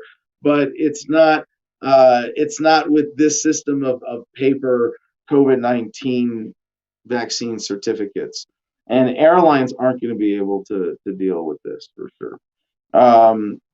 Next, Brazil prostitutes. I thought of course, you talk about prostitutes and COVID-19 in the same headline. We're going to cover it. Yahoo News from AFP: Brazil prostitutes strike for first line COVID shots. Prostitutes in the city of Belo Horizonte in southeast Brazil have gone on strike for a week, demanding to be included in the group of frontline workers receiving priority coronavirus vaccines. And this kind of reminds me of that. I gotta go nerd on everybody here. Star Wars scene. This is how democracy dies, to thunderous applause. Right? This is the nature of tyranny. It's not all by guns. The people they can trick into pointing guns at the people they can't trick is sort of how things have gone in the past, and still an important part of this. But what's the real thing? The real trick behind government? It's fooling people into demanding tyranny. Prostitutes. And I gotta say, thinking back to a story we just covered before the interview. People who walk, prostitutes, I'm pretty sure are good. They call them street walkers for a reason, right? They're good at walking fast. They get regular cardio activity as part of their profession. They're generally young. I mean, definitely the prostitute demographic skews mostly out of the 80 and over category. I mean, I'm sure there's some ladies and gents still going at it as octogenarian prostitutes, but that's the exception to the rule. So, why? A high rate of senior citizens in the industry. Prostitutes should be going, let me get the virus and get over it. Because the vaccines, even if the vaccine is 90% effective, well, then in 1 in 10 cases you get exposed, you're going to get it eventually anyway. I don't know what kind of, are we switching over to body condoms? I think, we have for tomorrow's Good News Friday show some cutting edge sex doll technology. Maybe prostitutes are going to be, essentially out of a business, or out of a job when sex dolls are able to outcompete them. You can't outcompete human touch. Really? I don't think so. Really well designed robots? I don't think so. Because you're going to see tomorrow, Joey. We're going to get to this in the good news headlines. They're like robots you can't. Well, see, I'm thinking now, next time someone asks me to wear a mask, I'm going to say, oh, no, that mask rule only applies to humans, right? I'm actually an AI robot, and I don't have to wear a mask. My name is Adam Kokesh 5000, and I don't have to wear a mask. I'm like, we're at that, really? Can we get away with that now? Can you violate, a robot's state of being owned by another, if I own a robot and I send it into public, do I have property rights over that robot that say you can't prick test it, so that it's to see if it's an actual human or not? Are you responsible for that robot's actions? Well, then I am. course, in today's society, we don't really respect ownership or self-ownership. But we're about to get to that point with robots where it's like, no, I'm an avatar. I'm Adam's twin robot. Adam made a robot twin of himself, and I don't have to wear a mask. I don't have to show ID either. In fact, this is technically a self-driving car or an autonomous vehicle because it's being operated by a robot, not a human. Whoops, sorry, government technology making it really hard for you, right? I don't know if there's going to be please, someone try this. All right. But yeah, thousands of sex workers in the city have been forced by a pandemic-related closure of hotels where they rented rooms to sell their services to solicit for clients on the street. Quote, we are in the front line moving the economy and we are at risk, Cita Vieira, president of the Association of Prostitutes of Minas Gerais State, yes, told AFP, we need to get vaccinated. And it's kind of sad that that's the dominant paradigm that people even like. There's something I've always appreciated about prostitutes I've met as being there's something very like a sort of spiritual parallel of men willing to do violence for government, soldiers, veterans, and prostitutes. Obviously, there's a sort of parallel in that, but also a deeper psychological and personality, parallel where I've sort of appreciated that prostitutes always have or former prostitutes I've known have always seemed to have a sort of hard-nosed view of reality, of evaluating risk. Yeah. For whatever led them to prostitution, deficiencies in their lives or circumstances, or their own heads themselves, like to be a prostitute requires a certain amount of acknowledgement of reality. That prostitutes and I don't know in Brazil, maybe they're doing this for their clients' benefits. This is the legal industry, right? Right? Brazil is a totally different circumstance. I don't know the exact legality of prostitution, but they were working in hotels rather than brothels, so it's not like full legalization. And just to be clear about that, and we got some fun sex stories tomorrow we're going to get into, but balls deep into.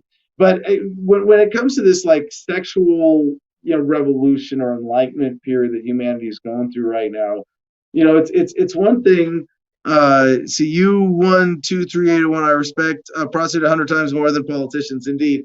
So with the sexual revolution that is sort of on the horizon right now. We want prostitution to be legal, right? George Carlin said, selling's legal, fucking's legal. Why is selling fucking not legal? But it's really bad George Carlin impersonation. I'm not trying to impersonate. Just retell a good joke, right? Make a good point. And there's the whole suppression of sexuality includes the suppression of prostitution. But what I'm looking forward to in this period of sexual enlightenment is that prostitution won't be necessary.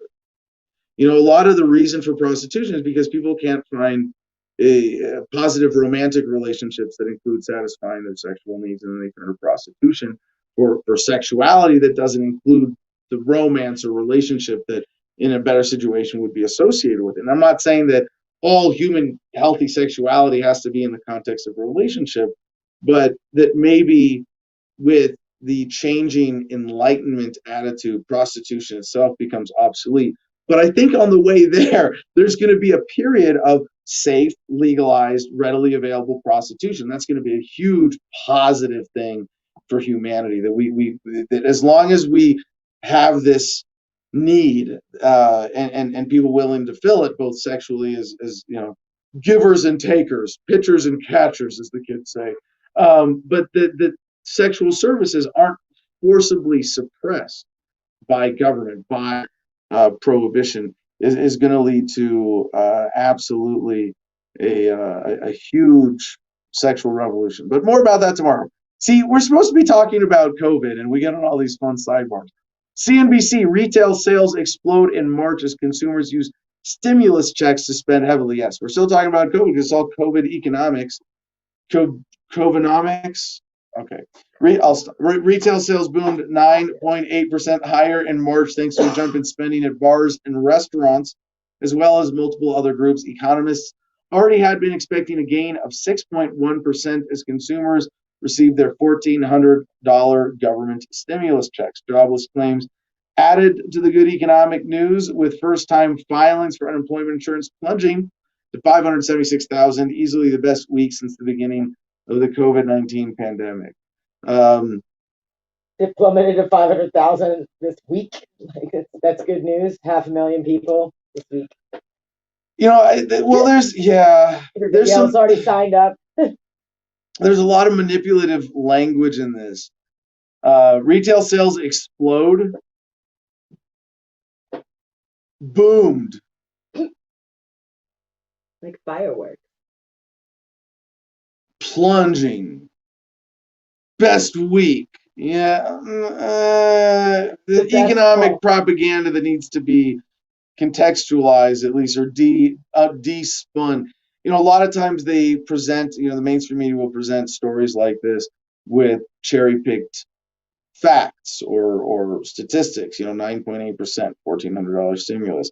But with this change from prior month for U.S. retail sales, and it does show the 2008 recession here as a dip, and then it shows 2020 as like a spike of a dip, and then a spike increase, or at least, but this is just change from prior month, so it's already a very deceptive graphic. Initial claims for unemployment insurance, also very manipulated data, right? When sort of true unemployment rate would be more accurate. And this is like why we haven't covered much from Zero Hedge recently. We should be checking in with them a little more often, because they do a great job at zerohedge.com of deconstructing a lot of these, this economic mythology that is being injected into the news. Initial claims for unemployment insurance weekly since the start of 2020, seasonally adjusted, is the next one. And even with this kind of manipulation, they can't show things getting that much better. They show the spike in claims for unemployment going back to March, mid-March, late March, which was really the start of the forced unemployment crisis. That, according to this metric, initial claims for unemployment insurance we sort of mostly recovered from by September, but then it's been kind of plateaued from September to March. I think part of what they want to show here is, oh look, Biden's president, things are getting better now because we voted for Biden. There's a lot of people who want to justify that, same as under Trump, and a lot of this needs to be deconstructed. But when you deconstruct all of these short-term economic manipulative headlines, you look at the big picture and go, these are relatively small fluctuations in how much we've been suppressed, how much is being stolen from the American people, from the people of the world by governments, compared to what we should be increasing exponentially with quality of life, productivity. And we're in this weird part of human history where we can say, like, look, we've come so far. We have the technology, we have the resources. Really, nobody should have to work anymore. Everybody should have, a superfluous supply of, land, housing, medical care, energy, food, water, entertainment, even, based on what our parents have done. If just what prior generations have achieved. Hypothetically, I know there's a big economic sidebar, but if you think about how much productivity increases, we're about to have AI robots. You think about even like what we have achieved in specialization of labor, right? Specialization of labor means we don't all have to be hunters and gatherers anymore. As soon as one person in a community becomes efficient enough at farming to feed everybody, then everybody else can fuck off and have fun with the rest of the time. Take turns sucking the farmer's dick or making art to entertain him, or a house or whatever. That sort of drives that progress. Although now we see an increased decentralization of food production, and that's not it. It's just the efficiency in automation, in effectiveness in an hour of human labor, producing goods and services to meet human needs. And the fact that has been denied, the fruits of that labor of prior generations has been denied so many people, is why we all feel forced to work. It is really a weird time in human history that we're sort of about to boomerang out of or slingshot. I mean, it's hard to come up with a good metaphor for this, but it's that exponential, increase in capacity where there's been almost a linear increase in quality of life. That gap is what's been stolen from us that we're about to take back, because technology is even going to render the circumstances and the mechanism of that oppression practically irrelevant. It's very, you look at it that way. Why do I this is why I like covering the news. It leads me to these bigger ideas and these fun insights, and you go, wow, what a cool time to be alive, to get to watch this unfold, to see humanity overcome this particular hurdle of statism, to evolve past it. So Wall Street Journal, similar story, jobless claims fell to a new pandemic low last week. And it's sort of like, this is the new normal of unemployment state, where we don't have to count people's unemployed because so many people are getting government handouts, stimulus, bailouts, whatever, benefits, unemployment checks, so many other government programs. I mean, this is, someone wants to get this for the Producers Club, we'll cover it next week. But when I see good analyses right now, I want to see how many Americans are on government money. It was when Romney versus Barack Obama. What Romney claimed, it was 47% of Americans were receiving regular government money. I mean, technically with stimulus, it's everybody. But it's even there, it's not everybody because it doesn't include kids, right? If you're a minor, Their parents get money for them. Parents get money for them in different ways, but not every round has been like that. There've been actually probably more benefits now. This is, one of the stories that we're going to cover. $3,000 child benefit, or we did that yesterday, right? They're subsidizing raising kids. CNBC market hits an all-time high after blowout economic data and strong bank earnings. I think they're trying to calm the peasants before we storm Wall Street again with pitchforks and real lit torches this time, Oh yeah, because who's benefiting? Everybody who owns the stock market, people own stocks. No, like people, and whereas everybody else, all those, all the sort of what we might think of as upper middle class economically, people in the small business owners category, people who are able to have significant savings or wealth and invest in the stock market. A lot of those people want to save their businesses in order to maintain their quality of life for their families over this last year, sold their stocks. Stock market went down. People with access to cash bought it up. And now it's back to a healthy, rich level. What do you know? Yeah, the U.S. stocks climbed to record levels on Thursday after key companies reported strong earnings and fresh economic data pointing to a rebound in consumer spending in the jobs market. And they're able to hire people back for more consolidated corporate entities now. Like Trump said, restaurants will close but come back with new ownership. A lot of those small businesses that went under, either got bought up with commercial real estate crisis from last year that is now a boom, or just them going out of business. When enough mom and pop shops go out of business, small businesses, local businesses, it's not like that business disappears. Where does it go? It goes to Walmart. It goes to Amazon. Amazon, huge boom because people are ordering more stuff online, right? So what does that mean? Government borrows $20,000 in your name, gives you $1,400 of it. You spend it on gas, catching up on bills, and buying stuff from the big pile of plastic goods controlled by American corporations from China that you got a little bit of stuff. You got bought off. You got pay. Yeah. Oh, and it's gone. Oh, no more money, and you're back to square one. But you're pacified. You got some more cheap stuff. You got your share of quality of life. They've kept that linear increase in standard of living going, and life is good. I mean, still for the average American, there's a lot of frustrations, there's a lot of challenges. Sure beats being chased around by saber-toothed tigers, wondering if you're going to find enough food to not go to bed hungry. You look at the state of nature, historically speaking. So yeah, life is good, even for all the stresses and bullshit imposed by government. Life in modern America is very good.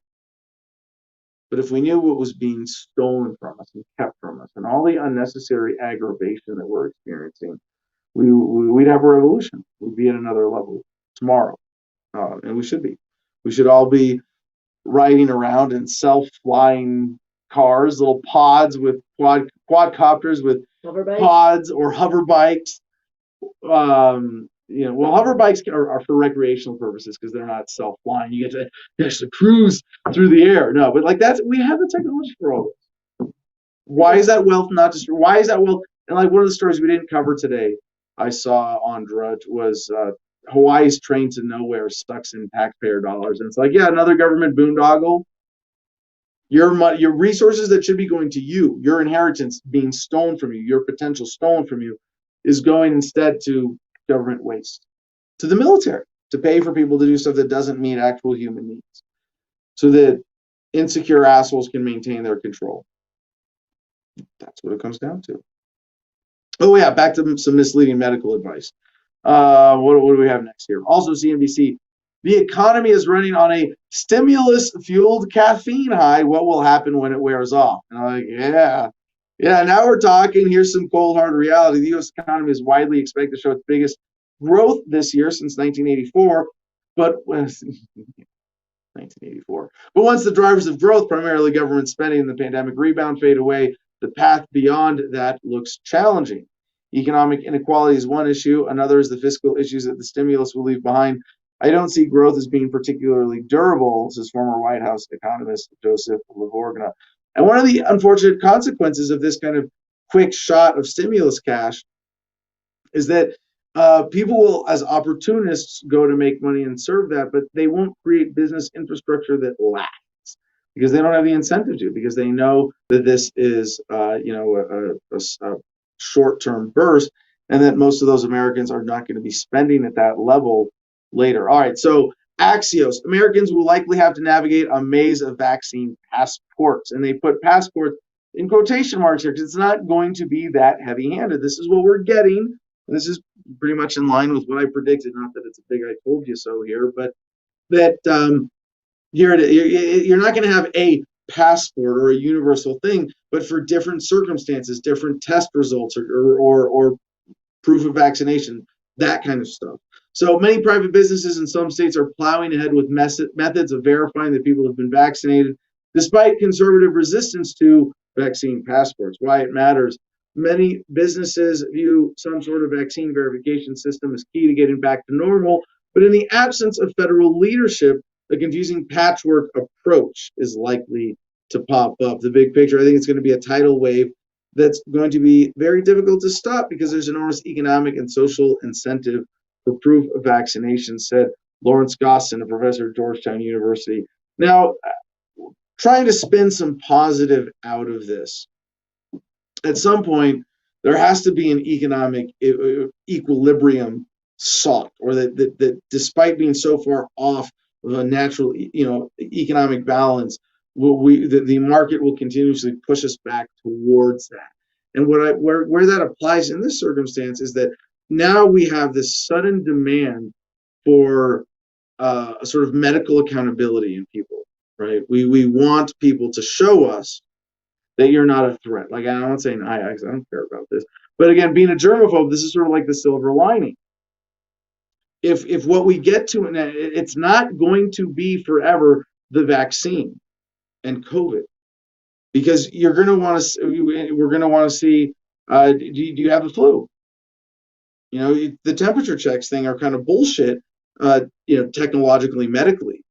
But if this is like, hey, we want a way of making sure that you're free of STDs before you, what was the thing you were talking about, Joey, the other day? It was like, there's like a sort of prostitute resort thing where everybody gets tested, and now COVID's an issue. Well, you just get tested for COVID at the door. Rather than show if you don't want to get vaccinated, you submit to a little test because that's what people want. Yeah. Maybe you think gonorrhea is not a big deal because it's treatable. But you're if you're going into that, people want you to be able to show at the door, hey, you don't have gonorrhea. You're not going to create a pain in the ass for someone else here. You might feel the same way about COVID. It's not really a big deal, but if I can get a little blood prick test and know in 15 minutes, and we don't have to worry about it, Like, yeah, we're going to do that. But the thing is, this is developing all of these things and mechanisms around COVID-19 as this minor threat might get us to address bigger threats. And one of those actually is addiction. And we're going to end with a sort of, some drug war bad news here. But first, The Guardian, brain fog, how trauma, uncertainty, and isolation have affected our minds and memories. Obviously, this is a long story. I'm not going to read the whole thing. But we'll just do first and last paragraph on this one. Before the pandemic, psychoanalyst Josh Cohen's patients might come into his consulting room, lie down on the couch, and talk about the traffic or the weather or the rude person on the tube. Now they appear on his computer screen and tell him about brain fog. They talk with urgency of feeling unable to concentrate in meetings, to read, to follow intricately plotted television programs. Oh my gosh, we're getting so dumb we can't even watch TV. Quote, there's this sense of debilitation, of losing ordinary facility with everyday life, of forgetfulness, and a kind of desk killing. Says Cohen, author of the self-help book, How to Live, What to Do. Although restrictions are now easing across the UK with greater freedom to circulate and socialize, he says, lockdown for many of us has been a contraction of life and an almost parallel contraction of mental capacity. So I hope that there's a silver lining in this too, right? That we go, oh, hey, remember that time in 2020 when we were all kind of forced to stay inside for a while and we got dumb? Well, what did we do to get smart again? Oh, yeah, we engaged our brains. We took charge of our brains. We had a conscious effort to reprogram ourselves to maximize mental capacity by having lives designed for interaction, not isolation. So last paragraph. Simmons and a team of colleagues are running a study to investigate the impact of lockdown on memory in people aged over 65, participants from a memory study that took place shortly before the pandemic, who have now agreed to sit the same tests a year on. So there's some British language. I'm having a little trouble with the Britishistic grammar and some of the words here, right? Agreed to sit the same tests a year on and answer questions about life in the interim. One aim of this study is to test the hypothesis of cognitive reserve, the idea that having a rich and varied social life filled with intellectual stimulation, challenging novel experiences, and fulfilling relationships might help to keep the brain stimulated and protect against age-related cognitive decline. Simmons' advice to us all is to get out into the world to have as rich and varied experiences and interactions as we can, to maximize our cognitive reserve within the remaining restrictions. The more we do, the more the brain fog should clear. Quote, we all experience grief, times in our lives where we feel like we can't function at all. These things are mercifully temporary and we do recover. And what's that movie with the AI robot that like kills the maker? Like he's like isolated in a cabin. And I remember him, he's like, the AI innovation of the fake brain is, the guy's like, new hardware? And he goes, no, wetware. And it kind of makes you appreciate that anything technologically that could replicate the human brain has a huge hurdle to clear, that we have to appreciate that part of what makes the brain what it is being a product of the body and the physical environment, but also how we choose to then interact with the environment is also reflected back on the inner world of our minds. Anyway, that's I guess it was one other COVID related story, but we're going to cover it in our drug block.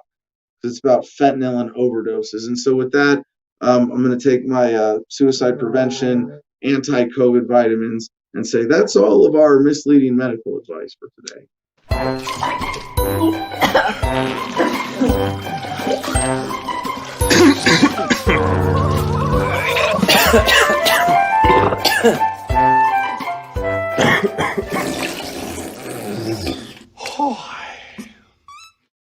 So with all those fun sidebars, we find ourselves again with about 15 minutes left in the show and a big pile of headlines. We're going to breeze through before we get back to G.I. Mary Jane and our comment contest of best anti-tax slogan or reason to not pay taxes or how to avoid paying taxes. So first, before we get to the drug block, we have a little block on Russia, but it is an interesting military escalation we see beyond saber rattling at this point. Actual positioning, so to speak. New York Post with this headline: Russian military vehicles with invasion stripes descend on Ukraine border. More than 100,000 Russian troops and assault vehicles painted with, quote, invasion stripes were headed to Ukraine's border Wednesday, intensifying fears of war between the neighboring nations. The advancing force includes 1,300 battle tanks, 3,700 drones, 1,300 artillery and mortar units, and 380 multiple launch rocket systems, according to documents leaked to the Daily Mirror. Does this not make you think of Putin like behind the screen of some video game, positioning like pieces on the board? Like, you've got 1,300 tanks, 3,700 drones, and 1,300 artillery drones. Like, that's not out of a video game. That's describing actual this might be the first time in human history that military force positioning is described to include the deployment of drones. I mean, but like, did the U.S. station drones in the Middle East, and there were, but maybe some, but like in this circumstance, is being moved as an offensive operation. This might be. I'm pretty sure this is the first time in human history we're seeing this. This is cutting edge technological deployment. It just makes me hope that next time these are all unmanned and government wars are just machines blowing up machines. That would be progress, right? Progress or Terminator creepy. Because if the wrong side of the machines versus machines battle wins, then whole populations get wiped out, right? Then it's machines against humans one day. But I like that we're sending, our technology over instead of like our children to handle these things first. Yeah, there is the scary Terminator reality, but I still think this is progress, because at some point the motivations become obsolete. The idea of force on force war becomes so laughable and ridiculous and impossible to hide its true nature that no politician will be able to maintain their seat of power while supporting any kind of militaristic policy like this. Well, also in this blog, Axios.com, U.S. imposes sweeping sanctions targeting Russian economy. And this is, I know this is like, fuck, right? This is bad. This is escalation. Because the sanctions are an act of war. So we will forcibly interfere with trade with you because we don't like what you're doing, right? Now, at what point is the enforcement, at what scale? Well, in this case, the Biden administration announced it will sanction dozens of Russian officials and entities, expel 10 diplomats from the United States, and set new restrictions on buying sovereign debt in response to the massive SolarWinds hack of federal agencies and interference in the 2020 election. So it's not just about that, but why it matters, according to, not about the Ukrainian incursion. According to Axios, why it matters: the sweeping acts of retaliation are aimed at imposing heavy economic costs on Russia after years of sanctions that have failed to deter increasingly aggressive and authoritarian President Vladimir Putin. Now, the thing is, withdrawing economic support from someone as a sort of disassociation, or choosing not to do business with someone as opposed because you don't like what they're doing, as opposed to killing them and anybody who lives near them, that's progress, right? So the fact that governments are leaning on economic sanctions, which are still criminal, still an act of war, still something that hurts the people at the lowest economic station involved, rather than the elites who are manipulating the whole economy, the system and these policies. The fact that they are turning to economics kind of acts of war, as opposed to just murdering thousands of people when they feel like it, that's still progress, and actually gets us a lot closer to sort of market-based means of conflict resolution. Of course, yeah, it's very problematic. I'm just looking at the bright side of a lot of things today, right? AP News next: U.S. expels Russian diplomats, imposes new round of sanctions. No need to get any further into this story. Now we get to our drug war block. Crazy story from WSOC-TV9. Sheriff: Union County teacher coach killed in shootout with Mexican drug cartel. Yeah, Alamance County, North Carolina. A popular Union County teacher and coach was killed in a shootout last week with a Mexican drug cartel, according to the Alamance County Sheriff's Office. Barney Harris was the basketball coach at Union Academy in Monroe, where he was well loved and respected. but Alamance County Sheriff Terry Johnson said there was another side of Harris that most people didn't see, one that was involved in the dangerous and deadly drug world. Echoes of Breaking Bad, right? Channel 9 learned Harris and his brother-in-law, Stephen Alexander Stewart, went to a mobile home park on Wyatt Road in Green Level, North Carolina in the early morning hours of April 8 to steal money and drugs from the Sinaloa New Generation Cartel's stash house. Johnson said the Alamance County Sheriff's Office was flooded with calls just after 12:50 a.m. in reference to reports of gunshots being heard. When they got there, they said they found Harris in a bedroom with gunshot wounds, pronounced dead at the scene. Also, 18-year-old Alonzo Beltran Lara, who was a member of the cartel, was found with gunshot wounds. Deputies said his feet were bound and his arms were tied behind his back, taken to a hospital where he later died. That's a fucking brutal way to go. Apparently, according to detectives and government story, who knows how accurate this is, they said that they broke into the trailer and Laura showed up while they were inside. They said they were questioning Laura about the stash, and when they didn't give them the answers they wanted, they shot him in the head. So they were trying to find money and drugs, and I'm fantasizing now about all sorts of potential backstories. Was this guy just someone was given, someone in his life died of a fentanyl overdose and he thought, well, let's blame the cartel? This is a big, personal responsibility ethics thing, because we don't have a culture or society that actually embraces a standard of ethics based on a proper responsibility and attribution for criminal behavior.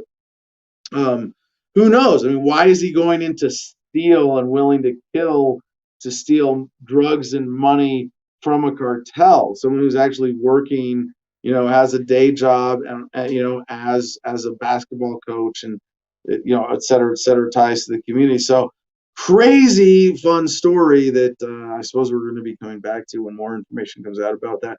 Wall Street Journal, here's the story we teased earlier. Fentanyl has spread west and overdoses are surging.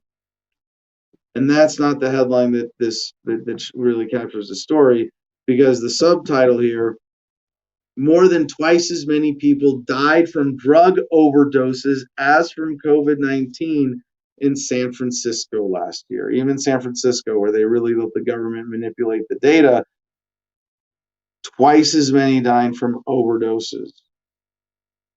And it's a really sad thing in how we society has a long ways to go in properly addressing addiction and treating addicts with the respect they deserve, seeing addiction as a disease and supporting them in overcoming that.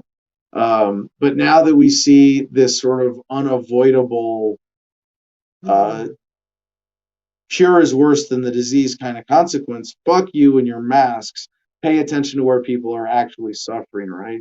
And fentanyl now becoming another interesting quirk of the drug war. But some good news, The Guardian, magic mushrooms show promise in treatment for depression, study says. Yeah, one more little bit of good news. Just another strike of the battering ram against the door. Trial suggests psilocybin combined with psychological therapy is as effective as antidepressant drug. And that's why we have to keep it illegal, because pharmaceuticals will lose their business. Combined with psych therapy. Yes, of course. They included that. Yes. And that's what's missing. Yeah. All right. And legalization is what makes it possible. I suppose I'm just going to trip and be alone because I'm afraid I'm going to get caught. No, you get to, hey, I'm going to trip. Can you help me make art or talk or write or whatever, or talk to a therapist while I'm tripping? So anyway, quick skim of the rest of the headlines. DNYUZ Reuters puts its website behind a paywall, so you might be hearing less from them on this show. MyHighPlains.com. Fatal police shooting at Ohio hospital caught on officer body cams. Again, another really unfortunate drug war, police state story. Routine pat down of a man in a hospital. And this was a guy who was clearly deranged. And because he had a gun on him, wasn't being hostile, but ended up getting shot and killed. Now, there's from New York Post, soldier seen in viral video harassing black man is charged with assault.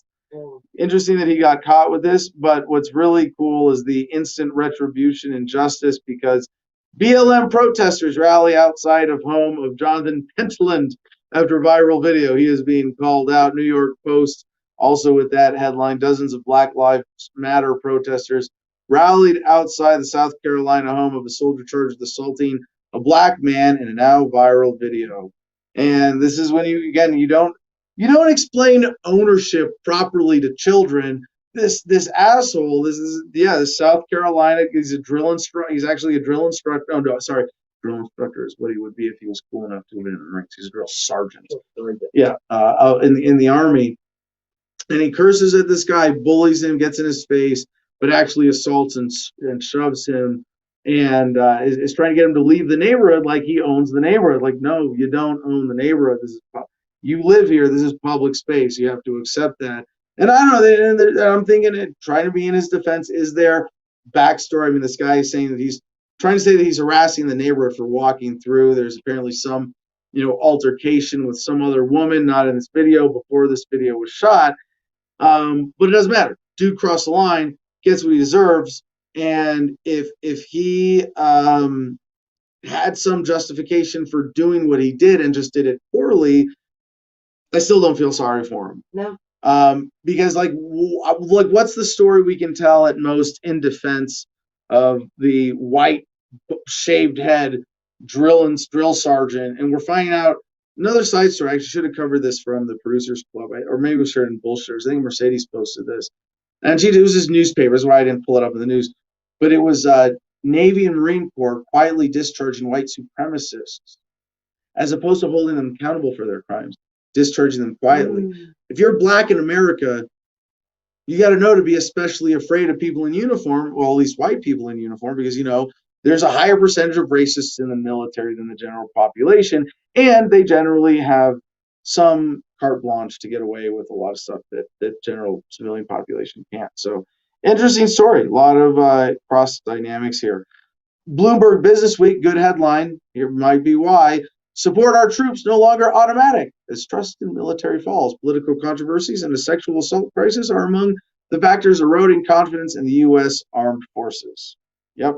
Super Bowl flyovers, TV commercials celebrating veterans, yellow ribbon bumper stickers. It's long been reflexive for Americans of all political persuasions to support our troops. Yeah, not anymore. Not anymore. Surveys show it's an all-time low and continue to decline as it should. Gazette Extra, in a year of reckoning, slavery reparations bill moves forward in the House. And this is such a baby step, insignificant, because I wonder, how do you define descendants of American slaves? A lot of the reparations concepts are very bullshit racist based, but if it's experience based, you're the descendant of American slaves, yeah, absolutely. But also, don't forget reparations for stoners. If you've been arrested and illegitimately and done time for weed, you should get reparations too. And that's something that would certainly be proportionally a lot more black Americans without being about race. But if it's descendants of American slaves, at what point is there culpability? I don't know. But I'm actually really excited to see them study this. I'm against government doing anything like this, being paid for involuntarily, but I'm really just kind of curious to see. This bill does not offend me that they're, studying the issue. It's to make a commission, not actually do reparations. I'm like, I looked at how are they going to parse out who gets it, who doesn't, and who pays and how much? They're just studying it. We're not even there yet. Yeah, right. It's a long ways from that. Next, got to cover this. New York Times, NYPD's robot dog returns to work, touching off a backlash. Yeah, deployed at a public housing building. The device drew condemnation as a stark example of police power. And this is going to be like the catchphrase for Adam versus the man coming out of Corona: misplaced priorities. And with that, we go back to Joey for our comment contest of the day. What do we have for tax comments? Who won membership today? What kind of robot dogs are on the street? That's Boston Dynamics. Yeah, of course. Everybody's so talkative right now, so I'm trying to scroll up and find these comments. It's interesting because the first two were conflicting. Be rich or be poor. Best way to avoid paying taxes. Wow, we could talk for hours just unpacking that. But yeah, be so poor that they don't care, or be poor on the record. Be rich in things. I think I'm rich. but I mean, I don't have a lot of monetary or even economically measurable resources, but I'm rich in my life and my experiences, and How do you that's something define that can't be taxed, right? Or be so rich that, well, the thing is, being super rich is not really a way to avoid paying taxes because you pay a lot more proportionately, but you can hire the right accountants and lawyers and whatever to make sure that you're paying as little as possible. But I think you're still paying. I don't know. I guess if you benefit more as a rich, you're so rich that your money has momentum that government just kind of feeds you. Yeah. That's it. I don't know how you pronounce this, and I don't even know if it's an answer, but smoke weed every day. Retribution. And That's seems an the best appropriate answer way to how to avoid pain. to No, how to avoid paying taxes. no, close, but not true. Because a lot of people smoking weed are paying way too much in taxes right now. Because you know what? Government's not ending the drug war. They're taking the racket over from the cartels. The cartels were making money, and government said, "Wait, if we legalize it, we get to tax it, and we don't even have to do any of the work." Genius. Smoke weed every day. Smoke weed every day.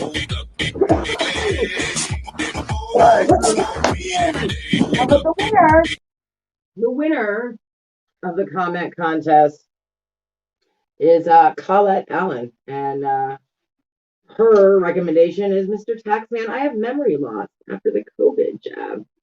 Talk to the government.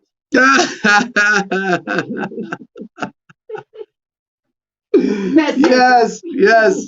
Blame government. Blame COVID. Yeah. How to not pay taxes. COVID like this. I've been saying this from the beginning.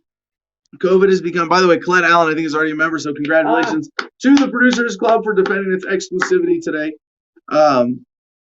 Yeah, COVID has been the excuse for people to do all sorts of things. Everything. So use it as an excuse to not pay. Oh, I got the vaccine and my memory's been fucked up since then, Mr. Taxman. I don't know.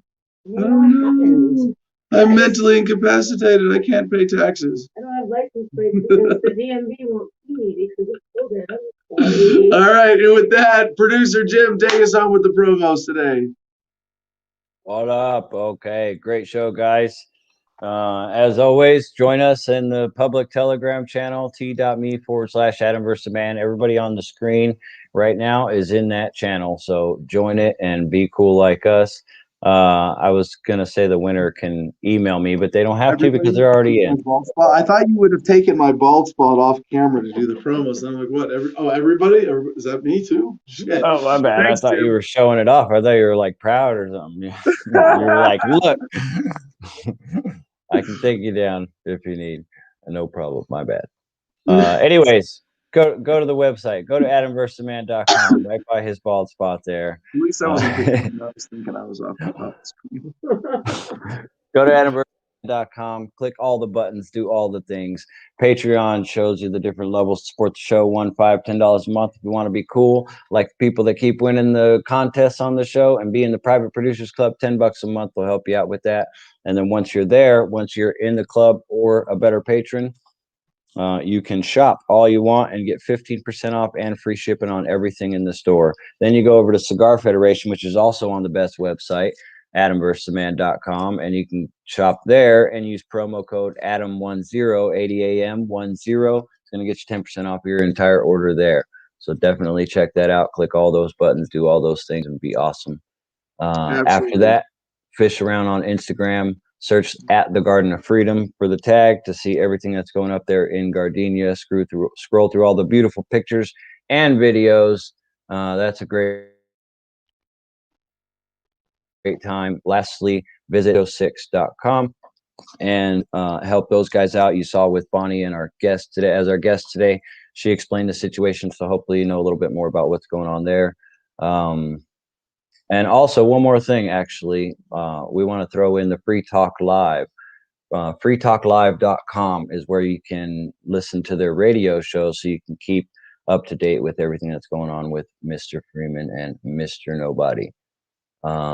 And I almost forgot, but then I remembered before I stopped to go to gogreenenergyonline.com for the greatest website for your sources of solar power, micro wind power, zero energy homes, all kinds of great information on this website that you can use, videos to educate yourself and get yourself self-sustaining and living off grid no matter where you're at.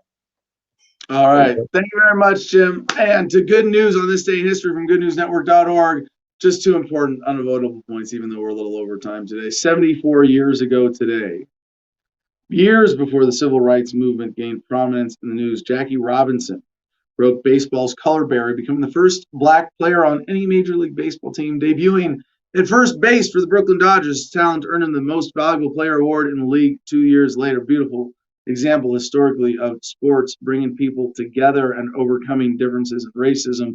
Also, every year on April 13, Jackie Robinson Day is honored across the nation with every Major League player wearing a number 42 jersey. The Ken Burns documentary Jackie Robinson debuted April 11, 2016 on PBS.